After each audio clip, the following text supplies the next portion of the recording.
ராமநாதபுரம் மாவட்டம் பாம்பனில் பாட்டிலுக்கு 10 ரூபாய் கொடுத்து திரும்ப பெறும் திட்டத்திற்கு எதிர்ப்பு தெரிவித்து டாஸ்மாக் ஊழியர்கள் மதுக்கடையை திறக்காமல் இருந்ததால் மதுப்பிரியர்கள் போராட்டத்தில் ஈடுபட்டனர். மாவட்ட ஆட்சியருடன் நடைபெற்ற பேச்சுவார்த்தைக்கு பிறகு 2 மணி நேரம் தாமதமாக மதுக்கடை திறக்கப்பட்டதால் மதுப்பிரியர்கள் முண்டியடித்துக் கொண்டு மது பாட்டில்களை வாங்கி சென்றனர். இது தொடர்பான விவரங்களோடு இணைகிறார் நமது செய்தியாளர் பூபேஷ். வணக்கம். மேலும் விவரம். வணக்கம். ராமநாதபுரம் மாவட்டத்தில் 109 அரசு மதுபான கடைகள் செயல்பட்டு வருகிறது.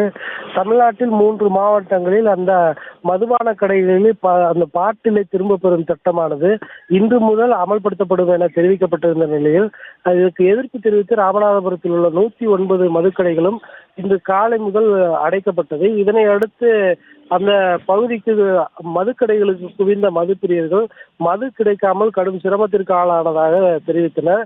அது மட்டுமல்லாது 2 மணி நேரம் தாமதமான நிலையில் ராமநாதபுரம் பகுதியில் செயல்பட்டு வரக்கூடிய அந்த மதுக்கடையில் குவிந்த மதுப்பிரியர்கள் 2 மணி நேரத்திற்கு பிறகு மதுக்கடை திறந்தவுடன் குவியலாக அந்த மது பாட்டில்களை அள்ளி சென்றனர். எங்கே மீண்டும் மதுக்கடைகள் அடைக்கப்பட்டு போடுமோ என்று அச்சமடைந்த அவர்கள் மது பாட்டில்களை கொத்து கொத்தாக அள்ளி சென்ற காட்சிகளை காண முடிகின்றது. 2 மணி நேரம் மதுக்கடை மூடப்பட்ட நிலையில் மீண்டும் திறக்கப்பட்டதால் மதுப்பிரியர்கள் உற்சாகத்தோடு மது பாட்டில்களை வாங்கி செல்கின்றனர்.